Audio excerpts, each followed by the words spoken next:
선생님이 영상을 세 번째 시간을 찍고 나서 영상을 확인해 봤는데 얼굴이 퀭해요. 다크서클도 많고. 사실 여러분, 선생님이 지금 여러분 앞에서 이렇게 영상을 찍고 있는 시간은 새벽입니다. 새벽. 학교에 새벽에 불을 켜고 찍고 있어요. 그래서 잠을 요즘 많이 못 자가지고 얼굴이 퀭한데, 주말 동안 아무튼 잘 쉬어보고 잘 몸을 정리한 다음에 또 밝은 모습으로 다음 강의도 한번 찍어보도록 하겠습니다. 세 번째 시간에는 화학 반응이었어요. 근데 여기 보시는 것처럼 한자가 더 붙었습니다. 뭐요? 식이 붙었습니다. 식. 선생님이 그랬죠? 조금 어려워질 수 있다고, 내용이. 하지만 절대 포기하지 마세요. 여러분들 지금 잘 따라오고 있습니다. 자, 반응 식인데, 식. 무슨 얘기냐? 우선 이렇게 얘기를 한번 시작해 보고 싶어요. 선생님이. 자, 우선 첫 번째, 여러분 딱 보자마자 뭐가 떠오르세요? 화장실. 이건 아마 전 세계에 있는 모든 사람이 이 그림을 보면 화장실을 떠올릴 수 있을 거예요. 그 얘기 즉슨 뭐냐면, 우리가 기호를 사용하는 게 그만큼 의사소통에 막강하다는 거예요. 아주 단순한 그림과 내용으로 전달하고자 하는 것들을 전달할 수 있잖아요. 그렇죠? 그래서 지금 왼쪽에 있는 그림은 조금 더 복잡하죠?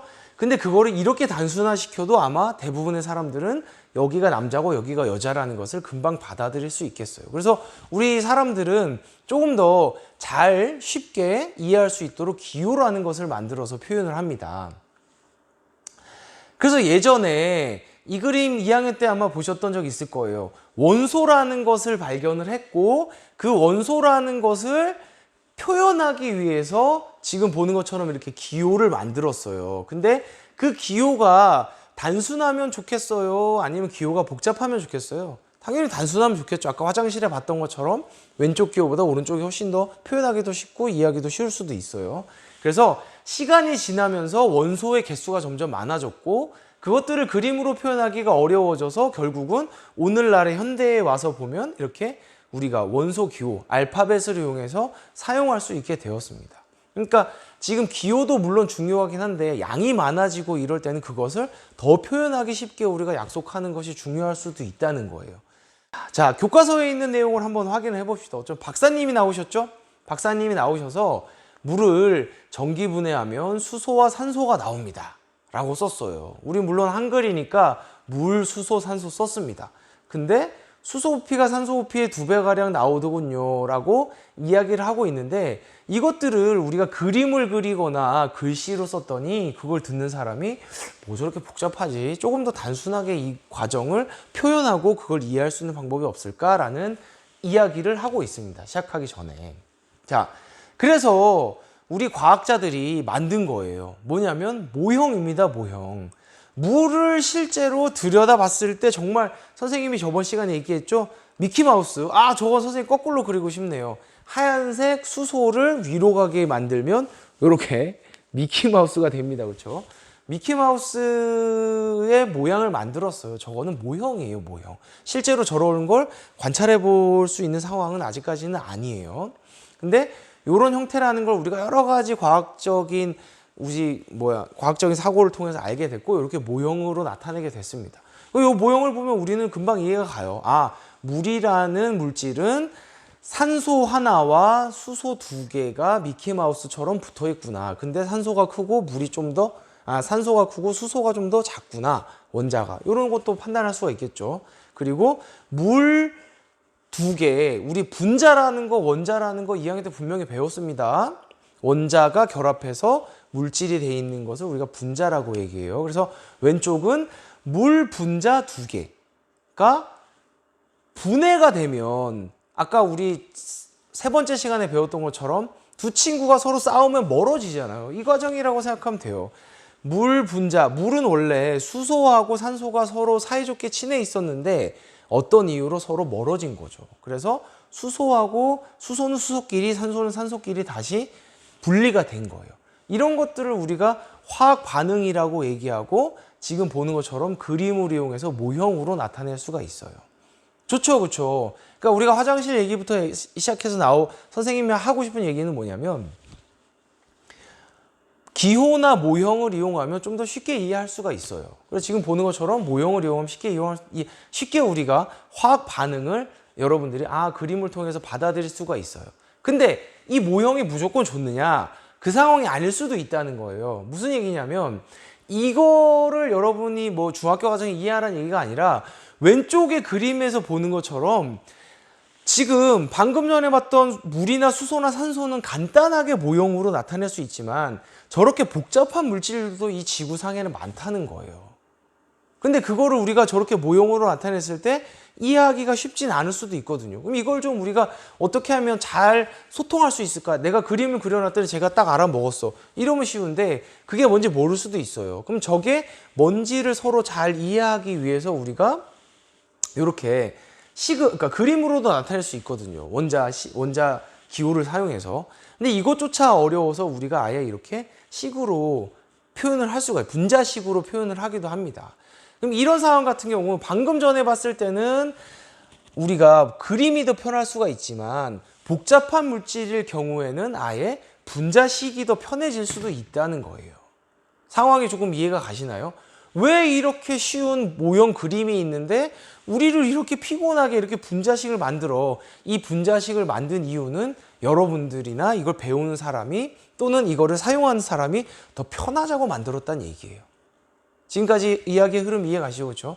기호도 편하자고 만든 거예요. 그리고 분자식도 편하자고 만든 겁니다. 근데 이 분자식을 가지고 이제 계산을 하려니까 여러분들은 힘들고 싫은 거예요. 그렇죠? 근데 사실은 원래 목적은 이렇게 그림을 그려가지고 더하기 빼기를 해가다 보면 하나의 어떤 반응을 표현하는데 시험 문제에 1시간이 넘게 걸리겠죠.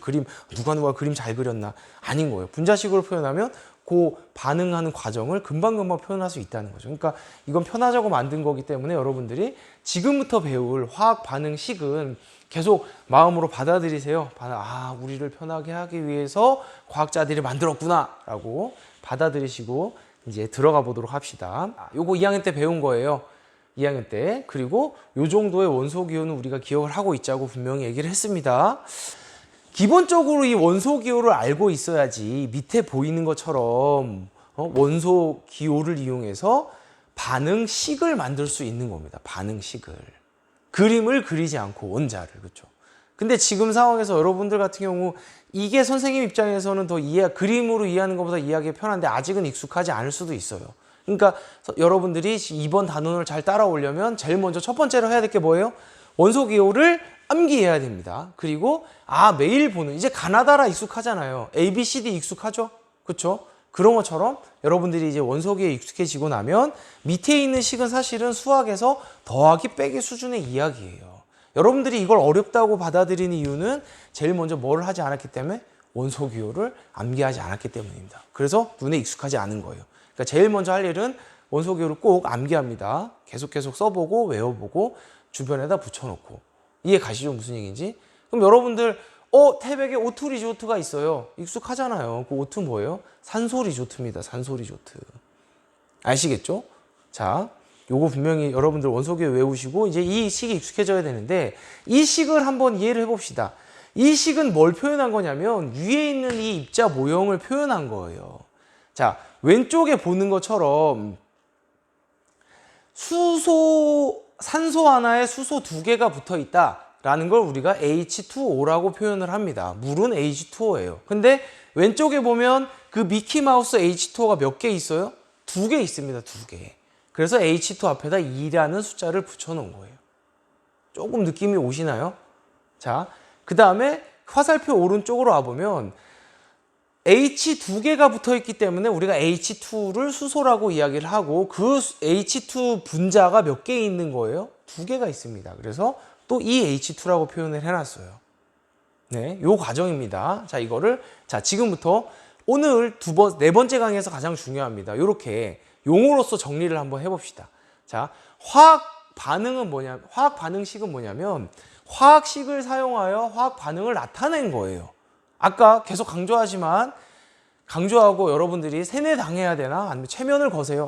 편하자고 한 거야. 맞습니다. 편하자고 한 겁니다. 편하자고 화학 반응식을 만들었고 여기서 여러분이 기억해야 될 게 뭐냐면 반응물, 그 다음에 생성물, 그 다음에 개수라고 생각하시면 돼요. 요 세 가지의 용어를 통해서 우리가 이 화학 반응식을 정리할 수 있다는 거죠. 그러니까 이 얘기는 다른 말로 얘기하면 뭐냐면 물이라는 물질이 있었던 거예요. 근데 여기다가 실제로는 전기를 가합니다. 전기. 물에 전기 분해예요. 전기를 물에다가 전기 충격을 가하는 거죠.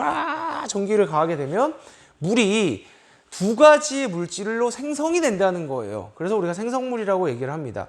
그 두 가지의 물질은 뭐냐면 수소하고 산소라는 거죠. 이해 가시죠?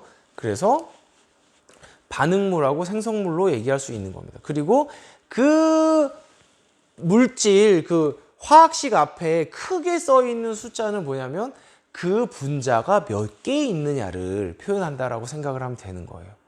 이해가 좀 가세요?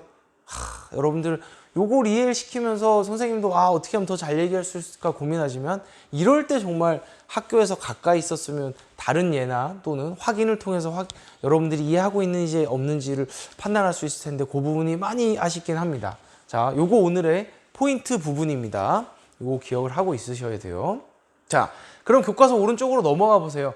이 친구들이 이야기하는 과정을 통해서 한번 내용을 이해해 봅시다. 자, 첫 번째 친구가 질소와 수소가 반응해서 질소 여러분들 어려운 거 아니에요. 질소. 우리 지금 숨 들여마시고 있죠? 자, 호흡해 보세요.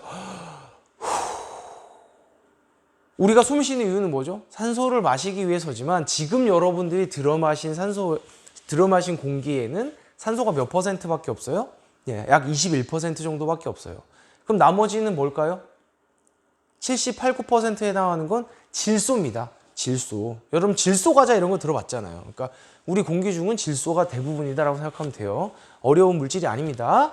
자, 질소와 수소가 반응해서 암모니아가 생성되는 반응을 화학 반응식으로 나타내 볼까? 이렇게 이야기를 했어요. 자, 먼저 왼쪽에 그럼 누구하고 반응물이 누구예요? 질소하고 산소죠. 그러면 질소 더하기 여기다 뭘 써주면 될까요? 네, 수소였네요. 수소 죄송합니다. 질소 더하기 수소예요. 질소하고 수소가 반응해서 암모니아가 만들어진다라는 걸 이렇게 한글 글씨로 만들 수 있어요. 근데 한글보다 우리는 전 세계적으로 우리가 이해하기 위해서는 뭘 사용하면 좋다? 원소 기호를 사용하면 좋습니다. 그러면 이 한글식을 뭘로 만들어주면 될까요? 원소 기호식으로 만들어주면 된다는 거예요. 자, 그래서 이제 물질을 화학식으로 나타내 볼까? 라고 얘기를 했죠. 그쵸? 자, 질소는 우리가 원소 기호 아까 외웠어요. 그쵸? 한 5분 전, 10분 전 외웠습니다. N이에요. 그리고 이거는 지금 여러분들이 이해할 수 없지만 우선은 기억을 해야 돼요. N 두 개가 붙어서 우리가 얘기하는 질소 분자가 된다. 공기 중에 있는 질소 분자가 된다. 자, 그 다음 수소도 마찬가지로 H라는 건 알고 있었죠. 그쵸? 근데 그 H가 우리가 알고 있는 수소의 성질을 띠려면 수소 물질의 성질을 띠려면 수소 분자가 돼야 됩니다. 그래서 H 두 개가 붙어 있다라고 생각하면 돼요. 그래서 질소 분자와 수소 분자가 두 개가 더해지면 아까 뭐가 만들어진다고 했냐면 암모니아가 만들어진다고 했습니다. 근데 조금 이상한 점이 있어요. 뭔 얘기냐면 우리가 화학 반응식에서 얘기했을 때 원자가 새로 생성되거나 없어진다라고 얘기를 하지 않았죠. 그렇죠? 단지 뭐만 바뀐다? 그렇죠. 배열만 바뀐다. 배열만. 이렇게 물질에 대한 화학식으로 표현을 한 다음에 여기 앞에다가 개수를 통해서 전체 원자에 뭘 맞춰주는 거예요? 총 개수를 맞춰주는 거예요. 어떻게 정리하면 되냐면 질소가 두 개였으니까 암모니아 앞에다가 2라는 숫자를 붙여주면 질소가 두 개가 되는 거예요. 그렇죠? 근데 문제는 그 2에다가 수소가 3개 있는 것을 곱해버리면 수소가 6개나 돼버린다는 거죠. 그럼 원래 반응하기 전에 수소는 몇 개 있었다는 거예요? 6개가 있었다는 거죠. 그러면 수소 2개 붙어 있는 애가 하나, 둘, 3개 있게 되면 총 수소의 원자 개수는 몇 개예요?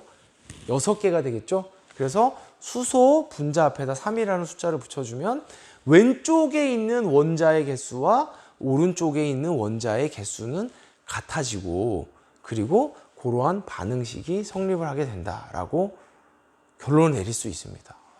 이 중에서 지금 보여요? 선생님도 여러분도 보인다 그랬죠? 반은 지금 멘탈을 알 수도 있어요. 자, 이거 뭐라고 생각하면 된다고 여러분들? 더하기 빼기에 대한 총 개수 맞추기라고 생각하면 됩니다. 자, 힘든 거 압니다. 오늘 힘들었어요. 네 번째 시간 좀 힘들었어요. 그렇죠? 네 번째 시간 힘들었다고 충분히 선생님이 이해하니까 다시 앞에부터 조금씩 짚어가면서 스스로 확인하기 문제를 지금부터 풀어보도록 합시다.